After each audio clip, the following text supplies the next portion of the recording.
Los Boston Celtics tuvieron una temporada muy sorprendente. Yo personalmente esperaba que fuera un equipo que acabase sexto, séptimo, octavo en la conferencia este, porque con Tatum fuera iba a ser muy complicado. Y superaron todas las expectativas, acabaron de segundos en su conferencia, ganaron 56 partidos, Tatum volvió y volvió muy bien, y sin embargo el resultado final en playoffs ha sido el que yo esperaba en un principio. Esperaba que perdieran en primera ronda o como mucho en segunda, porque creía que iban a ser peores. Al final fueron mejores en temporada regular, pero acabaron cayendo en 7 partidos en la primera ronda contra los Philadelphia 76ers.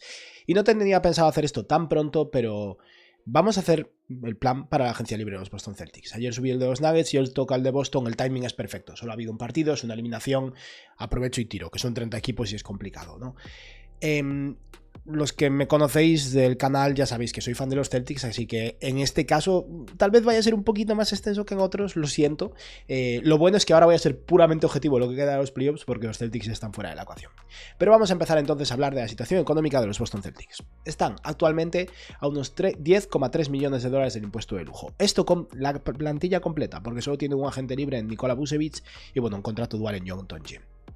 Tendrían técnicamente la mid-level completa si quisieran gastarla y meterse en el impuesto de lujo, o si no la mid-level de 6,1 millones de dólares para equipos que se metan en el impuesto de lujo si deciden gastar. Están en ese punto raro donde pueden decidir una cosa o la otra, y también tiene una excepción de intercambio de 4,7 millones de dólares. Aparte de eso, en el draft tienen la elección 27, que es un salario de 3 millones de dólares, ya lo estoy contemplando en el rango, en el margen salarial que menciona arriba, y tienen también el pick 40 del draft, o sea, 2 selecciones.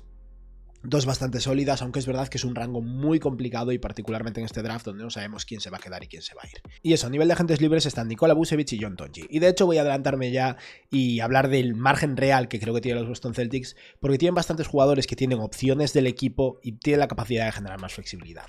Si los Celtics seleccionasen un jugador con el pick 27 y otro con el pick 40, o sea, sumaran 2 jugadores ahí, estarían a unos 16 millones de dólares del impuesto de lujo con 13 jugadores en plantilla. Esto implica que podrían utilizar su mid-level de 15,1 millones de dólares completa y no superar el impuesto de lujo, porque tendrían 14 jugadores en plantilla y el 15º ya lo fichas más adelante. O sea que tiene la capacidad de generar 15 millones de dólares para fichar a un agente libre.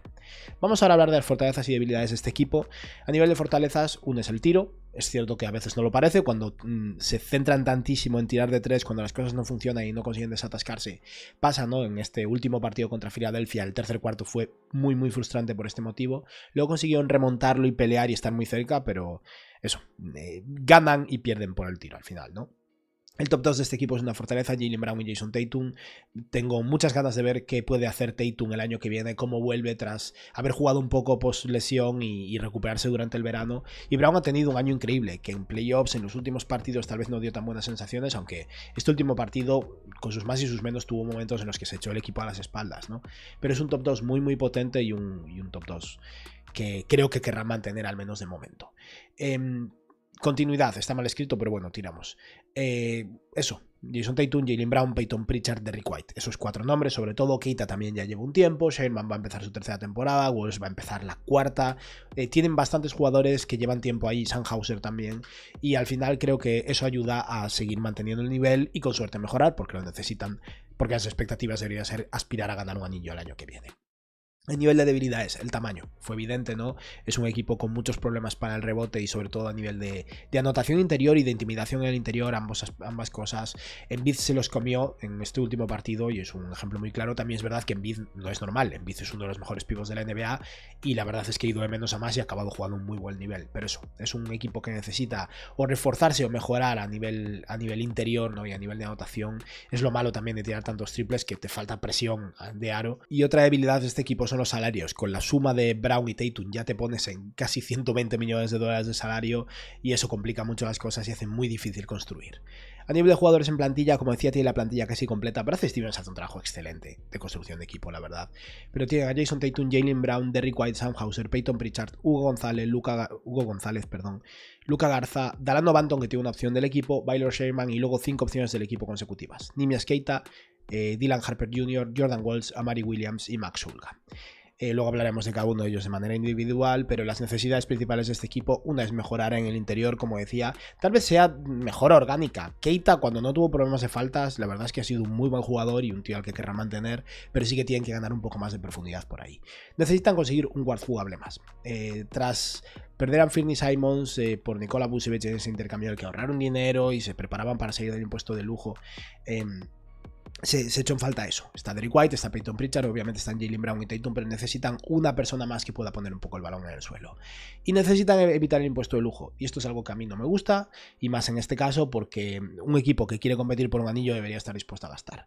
Pero la realidad es que en el momento en el que se sentó el precedente de evitar el impuesto de lujo el año pasado, esta última temporada, ahora no tiene sentido no hacerlo otro año más. Porque tiene la capacidad de utilizar su mid-level completa, y porque si se mantienen 2 años seguidos por debajo del impuesto de lujo, evita el repeat tax y luego tienen otros 3 años de margen antes de que empiece a castigarles. O sea que sí, estoy seguro al 100% de que los Celtics van a estar por debajo del impuesto de lujo esta temporada, y voy a operar así. Vale, dicho esto, vamos a hablar de las diferentes decisiones que tomaría yo con la plantilla. John Tonje, el jugador en contrato dual que llegó del intercambio de Utah, lo podrían mantener, tal vez sea un jugador que acabe aportando, es un guard en esa posición de escolta, joven, obviamente lleva un año en la NBA. Yo lo mantendría en contrato dual, sobre todo porque creo que es muy probable que ese pick 40 del draft lo fichen y lo firmen porque cobra 1,3 millones y eso es útil para el equipo. O sea que John Tonje yo lo mantendría en contrato dual. A Dalano Banton yo lo cortaría, es un jugador que ficharon para playoffs, un jugador que tiene una opción del equipo de unos 2,8 millones de dólares, te interesa más abrir esa plaza porque además el equipo está completo. Sin Nikola Vucevic, pero sumando el pick 27 es que ya tienes 15 jugadores. Tienes que generar espacios si quieres utilizar tu mid-level y fichar a alguien, ¿no? O sea que yo a Banton lo cortaría. A Xulga también, fue un pick 50 ego de los Celtics el año pasado. Podrían firmarlo en contrato dual otra vez y recuperar esa plaza. O sea, Tonje y Xulga podrían volver a contrato dual, pero eso yo lo cortaría. Y el tercero es Amari Williams. Y Amari Williams es un jugador que también tiene opción del equipo, que también fue un pick del año pasado, pick 40 y algo. Creo que es más jugador de la NBA que Xulga. Y yo aquí tengo sentimientos encontrados. Podrían mantener la opción, es barato, e intentar seguir desarrollándolo ahí. Yo no lo dejaría ir bajo ningún concepto. O también podrían degradarlo, digamos, a un contrato dual. Aquí en este vídeo vamos a operar de esta forma. Vamos a moverlo a un contrato dual por un tema de espacios en la plantilla y un tema económico, pero podría mantenerlo perfectamente y eso se puede contemplar sin problema. Simplemente cuando vas a tener tantos bigs, porque para mí tienen que intentar traer otro big más en el draft, a lo mejor no tiene tanto sentido a Amari Williams, pero creo que puede llegar a ser un jugador sólido y me parece interesante.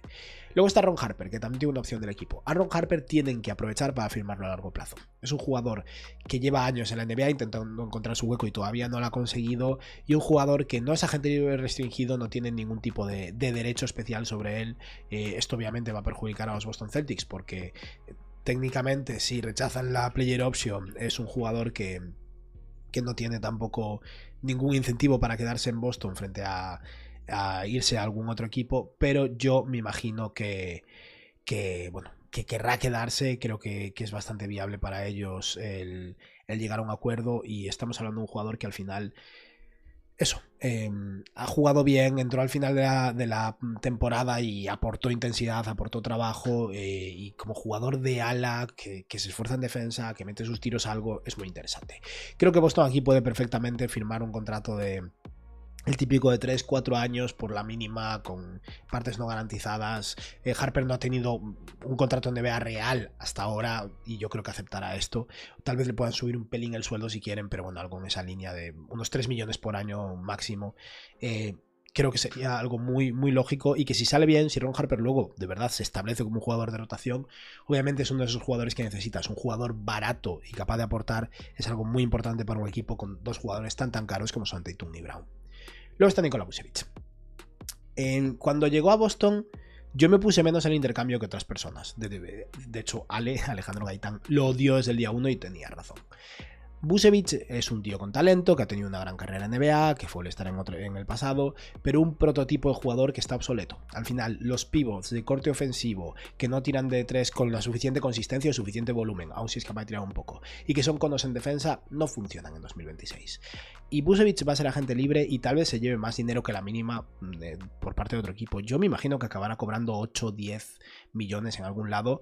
No va a ser en Boston. Un jugador que no vio el campo en el último partido de playoffs, porque Luka Garza se esfuerza más y cumple el mismo rol, no tiene sentido para los Celtics. Tienen que buscar una alternativa, o un pivot más atlético, o un mejor tirador, un pivot que sea peor en algunas cosas que Vucevic, obviamente, que es un tío completo a nivel ofensivo, pero que haga mejor otras. O tire mejor de 3, o intimide mejor, o se mueva mejor. Una de las tres. Así que yo ni me lo plantearía. Si quisiera volver por la mínima del veterano, no lo ficharía. Porque Luka Garza tiene contrato y cobra poco y trabaja duro. O sea que la etapa de Vucevic en los Celtics yo creo que ha llegado a su fin. Luego estará por ver lo que ocurre, ¿no? Porque sí que podrían pagarle 10 millones y mantenerlo, pero no creo que tenga ningún sentido para este equipo. Necesitan buscar una alternativa. Vale, vamos ahora con los nombres más importantes. Primero, Jordan Walls. Walls tiene truco, porque tiene una opción del equipo de unos 2,8 millones de dólares. Lo más probable es que acepten esa opción y ya está y lo mantengan barato un año más. Lo negativo de esto es que Walls pasaría a ser agente libre sin restricciones en 2027. También podrían firmar una extensión ahora mismo y que se mantenga barato un año y luego su salario suba. O la otra opción es rechazar esa team option y convertirlo en agente libre restringido ya y asegurárselo a largo plazo. Esto es algo que creo que es interesante en particular con Walls porque si bien ha tenido sus flashes y es un muy buen defensor, al final es un tío que ha jugado 18 minutos por partido y que no ha demostrado tantísimo. Creo que como agente libre restringido podrían tener la capacidad de firmarlo a largo plazo por un salario bajo de 5 millones por año, tal vez 6, algo en esa línea, y eso es algo que creo que hay que contemplar. Pero bueno, lo dejamos para el final porque lo que voy a hacer ahora es acabar el vídeo completo y luego en función de las opciones que veáis veremos si hubiera tenido sentido ir a por Jordan Walls, adelantarle el dinero a Walls, digamos, o a Neemias Queta, que son los dos jugadores en este caso. Queta está en la misma situación que Walls, la diferencia es que no es agente libre restringido si rechazan la opción este año. Él, ya por la experiencia en NBA que tiene, no va a ser agente libre restringido de un modo u otro. Es un jugador al que le queda un año de contrato, que es el pívot titular de los Celtics. Y va a ser el pívot titular de los Celtics la temporada que viene. Tiene que serlo. No van a conseguir una alternativa mejor. Y sí, ha tenido problemones de faltas en esta serie de playoffs. Y obviamente la imagen que ha dado durante la temporada empeora por eso. Pero Keita también es un jugador que ha mejorado muchísimo a nivel defensivo, que rebotea, que se mueve bastante bien para su tamaño. Y que a nivel ofensivo es eficiente y finaliza alley-oops y cumple su trabajo. Y bueno, el otro día, en el último partido contra Embiid, tuvo algún movimiento en el poste que parecía Hakim. Bastante curioso, la verdad. El desarrollo ofensivo de Keita y la mejora en el toque es muy, muy potente, la verdad. Pero eso, Keita es un jugador de 26 años al que los Celtics quieren mantener. El problema, yo no sé lo que va a cobrar. Si su salario supera los 15 millones de dólares por año, la cosa se complica.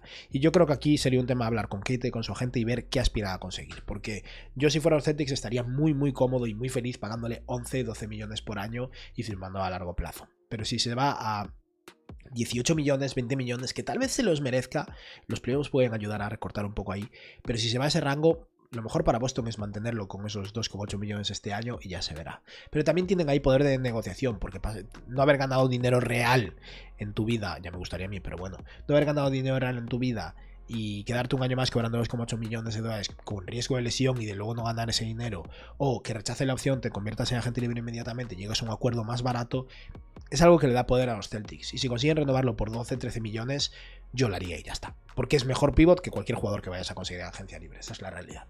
Vale, vamos ahora a hablar de las extensiones y luego pasamos al draft. Porque hay 3 extensiones que podrían firmar, aparte de Keita y Walls. Una es Peyton Pritchard. Yo no la haría. Y no por nada, porque Pritchard acaba de tener un temporadón, no hay nada que se le pueda reprochar, pero es que le quedan 2 años más de contrato, no hay opciones, esto es algo que mencionas, tratas el año que viene y ya está.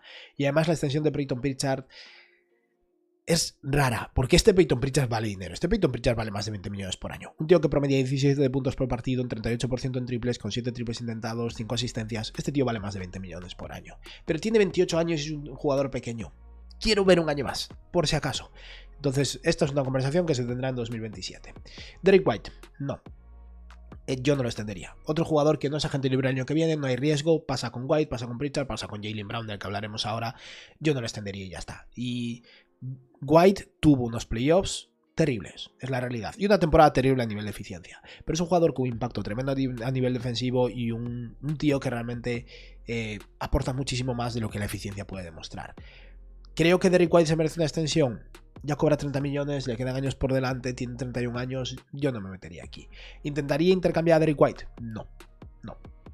Creo que no. El año que viene quieres ganar. El año que viene vas a tener a Tatum desde el día 1 y tu objetivo es ganar. Si quieres ganar necesitas a un Derrick White. Es el perfil de jugador que realmente necesitas y esperemos que sea mejor, obviamente, pero no. Yo no contemplaría un intercambio de Derrick White. Y luego está Jaylen Brown, que también puede firmar una extensión, pero le quedan 3 años de contrato por delante. Tampoco me metería aquí. Creo que no es urgente ni necesario. Tampoco me parece dramático. Pero es que son extensiones, es un poco como la de Devin Booker. Extensiones tan a largo plazo por tanto dinero, no creo que haga falta. Sobre Jaylen Brown diré temporada en la que va a entrar en el segundo equipo de la NBA, donde tuvo sus más y sus menos, pero ha demostrado que es un tío con mucho impacto y capaz de mucho, ¿no? Esto es algo que también comentaba hace meses, de hecho, Alejandro Gaitán, la idea de mover a Jaylen Brown, perdón. Yo no exploraría intercambios de Jaylen Brown, no lo haría. Quiero ver un año más a Tatum y Brown desde el día 1 para ver cómo funcionan. Si soy Brad Stevens, yo no cuelgo el teléfono si llaman para preguntar. Porque si no haces, estás haciendo mal tu trabajo si no escuchas. Más que nada porque este año tienen la capacidad de esquivar el impuesto de lujo, por lo que decía, porque están con suficiente margen, pueden hacer algún fichaje incluso, mantenerse por debajo, sentir que son un poco mejores el año que viene y que aún así están por debajo de esa línea. El año siguiente les toca pagar mucho, pero es que cuando empiece el contrato nuevo de Keita, el de Wolves, empiezas a hacer fichajes, tengas que decidir qué hacer o no hacer con Derrick White, que además se va haciendo mayor. Cuando empiecen a pirarse estas cosas, los Celtics van a ser muy caros y ahí seguramente vaya a llegar un punto en el que tengan que separar a los dos.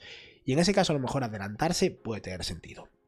Lo dicho, yo no haría llamadas bajo ningún concepto y mi objetivo es empezar con Jaylen Brown y Jason Tatum. Si alguien levanta el teléfono y hace una oferta muy interesante, creo que hay que escucharlo. Esto es así. Vale, dicho esto, vamos a ver cómo quedaría la plantilla antes de hablar del draft. Y eso, como decía, hemos cortado a Max Ulga, Dalano Banton, a Mari Williams lo tengo ahí, pero luego lo acabaré sacando, pero bueno, queda un poco igual. Max Ulga, Dalano Banton están fuera, Busevich obviamente también. Ron Harper está renovado, o sea, se rechazaría la opción y se renovaría por 4 años, 12 millones o 14 millones o lo que sea. Y aparte de eso, se estudia el tema de Jordan Walls y de Neemias Queta, pero tampoco creo que sea tan prioritario. O sea que eso, el equipo estaría en este momento compuesto por Derrick White, Jaylen Brown, Jason Tatum, Sam Hauser, Neemias Queta, Peyton Pritchard, Baylor Scheierman, Hugo González, Jordan Walls, Luka Garza, Mari Williams y Ron Harper. Y veis aquí mucha profundidad de ala, muchos aleros con intensidad defensiva, con Walls, con Hugo González, con Scheierman, con Ron Harper. Pero falta mejorar en el interior y falta otro jugador capaz de botar el balón, lo que decía antes.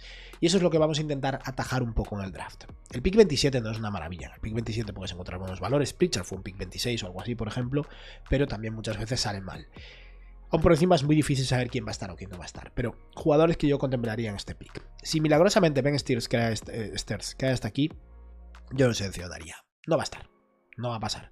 Pero es un base con un buen tamaño, mide 1,93, con muchísima capacidad de tiro, que lleva años en la liga universitaria, que llega bastante preparado y que creo que va a ser un pick 20 o algo así. Pero si cae hasta el 27, un jugador que aporta 20 puntos por partido con un 36% en triples, en casi 7 triples intentados, y que además era el único jugador bueno en ataque de su equipo, con todo el respeto al Álvaro Folgueiras, con lo que al final era el número 1 del Scouting Report, ¿no? Y se le defendía con muchísima intensidad.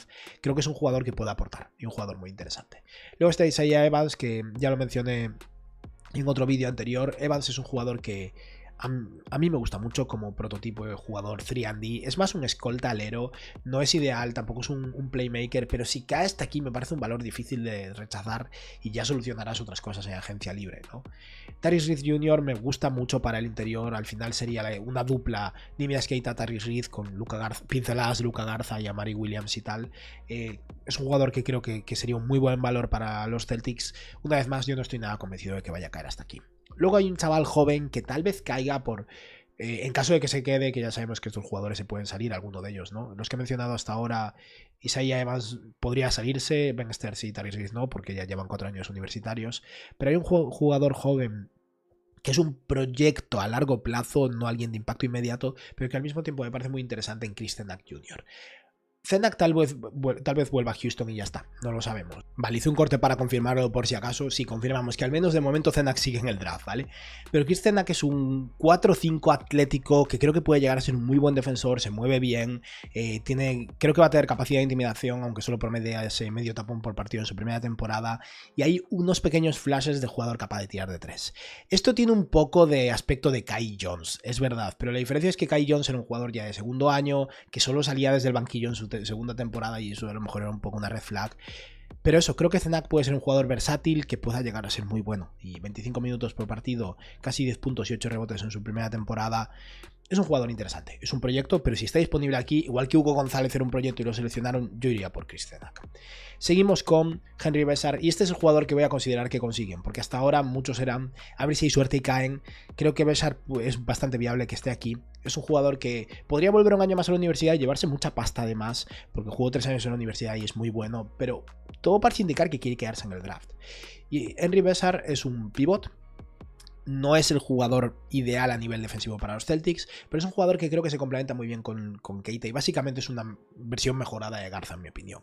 Es un jugador capaz de abrir el campo, es un buen triplista, ha tirado más de un 40% en triples, en más de 3 triples por partido, puede pasar el balón, se mueve mejor de lo que aparenta. No voy a decir que es un grandísimo defensor, pero rebotea un poco, es grande y es un poco un Quinten Post mejor, básicamente. Pero creo que es una opción muy interesante para los Celtics en este pick 27 y es el jugador que voy a considerar que consiguen. Aparte de eso, voy a mencionar un nombre más para el 27 y luego hablaremos de un par de nombres para el pick 40. Subí a Ejiofor, que es un jugador que ya he mencionado en mis planes para los Nuggets, de hecho. No es un pivot en absoluto, pero me parece un buen valor. Si está disponible aquí, un tío que creo que va a ser bueno en la NBA, lo seleccionas y ya está. Es un 4 que creo que puede jugar de 3, bueno a nivel defensivo, con capacidad de rebote. Es cierto que no es súper combinable con Wolves y Hugo González por la incapacidad de tirar con volumen real de ninguno de ellos, pero si alguno desarrolla el tiro, genial, y si no, pues es un buen jugador, lo seleccionas aquí y ya te preocuparás más adelante. Y luego en ese pick 40, Joshua Jefferson, que tal vez esté al 40, tal vez acabes teniendo que seleccionarlo al 27 si ninguno de los nombres que he mencionado está disponible antes. Es un 4 más puro, pero bueno a nivel defensivo, con mucha capacidad de pase, que rebotea, que tire algo de 3. Es un jugador. Yo creo que va a ser un jugador sólido y ya estamos llegando a ese punto del que tampoco hay muchas más opciones, ¿no? Y luego al pick 40 voy a mencionar 3 nombres. El primero es... se me acaba de ir su nombre. El mitiquísimo de Connecticut. Se ha jugado 20.000 años ahí. Caravan. No, ni corto esta vez. Alex Caravan, un 3&D al final, pero un jugador con muchísima experiencia, con 2 campeonatos con UConn, que ha jugado una final más, la que perdieron este año además. Un tío que ha jugado baloncesto muy importante y de altísimo calibre durante mucho tiempo y que creo que va a ser un buen 3&D en la NBA como jugador de ala. Al final aquí la idea es, si está disponible el 40 selecciones un jugador que seguramente te pueda aportar.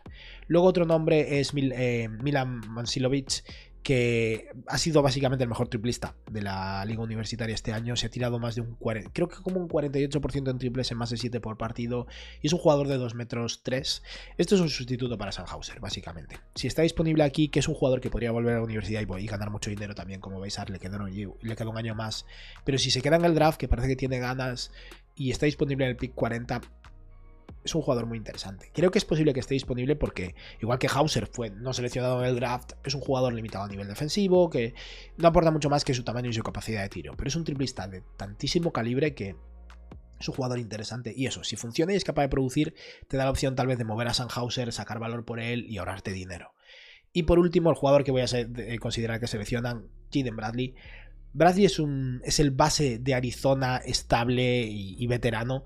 No es una locura ni mucho menos, pero es el típico jugador que se ha pasado 4 años en la universidad y que cumple a nivel defensivo, sabe mover el balón, sabe repartir juego, mete sus triples pero con muy poco volumen. No es una maravilla, pero estamos hablando de un pick 40 del draft, en un draft que es muy potente en la cima, pero luego creo que pierde mucha profundidad por el NIL. Y al final aquí lo que consigues es un tercer base. Mi idea es un poco Jamal Sheath. Ojalá fuera tan buen defensor como es Jamal Sheath, que es una bestia, pero ese prototipo de jugador que va a salir, va a cumplir su función, va a pelear y no creo que vaya a ser malo a nivel defensivo y con suerte mete sus triples abiertos. Eso, un tío que lo seleccionas en el pick 40, te puede aportar algunos minutos de vez en cuando y que además, si lo firmas por la mínima del veterano, te cobra 1,3 millones, que es muy interesante para este equipo. Vale, ya está, con esto hemos acabado con el draft, luego hablaremos de la agencia libre, que aparte este vídeo se va largo, ya lo veo, pero vamos a ver cómo quedaría el equipo. Como decía, vamos a considerar que seleccionan, vamos a tapar un poquito de Rick White. Vamos a considerar que seleccionan en el pick 27 a Henry Besar y en el 40 a Jaden Bradley. ¿Hay jugadores que me gustaría más? Sí, claro. Si Heinz Steinbach se cae hasta el 27 o Jaden Quainez, por ejemplo, claro que sí, pero creo que es muy poco probable y por eso vamos a optar por estos nombres. Pero con esto, como veis, los Celtics tienen... Uy, me he puesto aquí en... Ya puestos me completo. Con esto los Celtics, como veis, tienen 13 jugadores en plantilla. Y esto es lo que mencionaba al principio de vídeo cuando hablaba de que tenía la capacidad de tener unos 16 como millones de dólares en margen hasta el impuesto de lujo. Es esto. Ahora mismo estos Celtics, con Bradley cobrando la mínima y Henry Besar comprando su salario de pick 27, están a unos 16 millones de dólares del impuesto de lujo, con lo que tendría la capacidad de usar su mid-level de 15,1 millones de dólares completa. Incluso si Aaron Harper le sube un poco el sueldo y cobra 3 millones, tienen margen. Y ahora vamos a hablar de nombres para esa mid-level, porque voy a mencionar un par de bigs, pero es cierto que no lo acabo de ver. Obviamente alguno de ellos me gustaría, pero no lo acabo de ver del todo. Uno es Mitchell Robinson. Robinson tendría que irse por la mid-level completa. Yo creo que puede conseguir más por parte de otro equipo, probablemente. Es un jugador que tiene sentido para Boston por un motivo, y es que no es un pivot titular que te pueda dar 30 minutos por partido, pero para eso ya tienes a Keita. Y con Keita y el Mitchell Robinson tienes una capacidad de rebote muy, muy potente. Por esa parte es interesante. Si fuera adquirible, yo creo que iría por él. No me ataría a largo plazo tampoco porque, como decía, los Celtics son un equipo que va a ser caro, pero 2 años, 30 millones, si es la mejor opción que tiene él, aún si le das una player option, yo creo que es algo que sería interesante, pero creo que es bastante descabellado. Luego está Robert Williams, que lo voy a mencionar casi en cada vídeo, creo. Parece como el pivot no muy caro, de más impacto, sobre todo si no necesitas un pivot titular, y eso es él. En este caso, aparte, sería un retorno a Boston. No sé cuánto le interesaría o cómo de contento estaba en Boston o no, o cuánto le molestó ser intercambiado. La verdad es que lo desconozco. Pero Robert Williams tuvo un muy buen cierre de temporada con los Blazers y creo que es un fichaje interesante. El problema, ya tengo grabado mi plan para los Blazers, de hecho está subido al canal y todo, pero oculto porque me adelanté ahora con el de los Celtics, va a ser el siguiente vídeo. Creo que Portland va a tener capacidad de pagarle más que la mayoría, menos que un equipo quiera ponerle dinero real. Y yo si fuera Boston lo querría fichar por 8, 9, 10 millones. 2 años 20 millones o algo así, no más. Y desde luego no me comprometería a largo plazo por un tema de salud, así que creo que es bastante difícil. Vale, vamos entonces a pasar del interior. Y sí, decía que Boston necesita tamaño, necesita rebote, necesita mejorar el interior, pero hemos seleccionado el pick 27 a un pivot. Vamos a confiar en que Keita siga mejorando y vamos a buscar alternativas, porque Boston también necesita desesperadamente otro jugador que pueda botar el balón. Y hay uno que lo hacía hace unos meses en Boston que está disponible, y ese es Anthony Simons. Anthony Simons va a ser agente libre sin restricciones y podría firmar de vuelta con los Celtics. No podría ser intercambiado de vuelta, pero como agente libre ahora sí que es una opción. Creo que Simons estaba cómodo en Boston. Los Celtics, la verdad es que se beneficiaron muchísimo de él. Masula consiguió que defendiera un nivel que no tenía ni idea que tenía capacidad de conseguir defender, y creo que es un jugador que realmente podría aportar. Y con la vuelta de Tatum, en su momento querían mejorar el interior y ahorrar dinero, y por eso hicieron el intercambio de Simons por Valanciunas. Fue un error, pero creo que Simons es un jugador que sería muy muy interesante de vuelta. Le podrían ofrecer eso, la mid-level, 15,1 millones de dólares. Creo que es más o menos el rango por el que se va a mover. No me sorprendería que tenga varias ofertas de la mid-level completa. Dudo que Chicago le vaya a pagar más que eso tampoco. Yo creo que es una opción bastante viable, y de hecho en el plan, en el vídeo al final, vamos a ver el equipo con Anthony Simons, pero bueno, por poner a alguien, 15,1 millones de dólares de primer año de contrato. Yo le daría creo que 3 años con player option o algo así. Menos es difícil porque creo que va a tener ofertas mejores, si no. Otra opción también es Quentin Grimes, que es un jugador que a mí me gusta bastante en este rango salarial. Grimes es menos playmaker, menos capaz de poner el balón en el suelo, pero un poco sí que es capaz de hacerlo, y creo que es un jugador que sería útil y que aportaría un poco de profundidad en esa posición de escolta.